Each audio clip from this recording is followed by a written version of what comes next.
Hi everyone!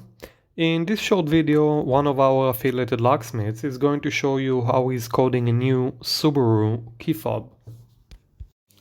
This is how it's actually done on site in case you lost all your keys or just want to have a spare set. This is a necessary procedure that requires a special machine for all key fobs and transponder keys. Before we start, we would really appreciate if you can like this video, and of course if you need any help you can contact us 24/7 and we will connect you with a locksmith near you. Hello everybody, we're working on a 2015 Subaru Legacy push to start. The customer lost all the keys. We're programming a new key.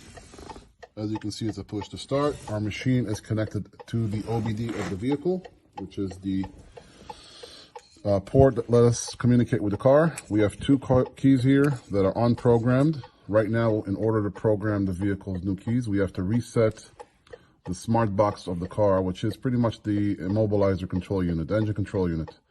And that is going to clear and virginize the old keys off of the system.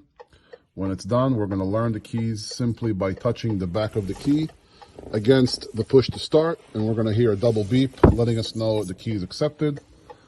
And that should be good. And this is pretty much how to program keys for your Subaru. When calling a locksmith with the right tools, it can be done. You do not have to take it to the dealer, and we can do it on site. Thank you for watching. That's it! I hope you like this video and would really appreciate if you can give us the thumbs up, and thanks a lot for watching.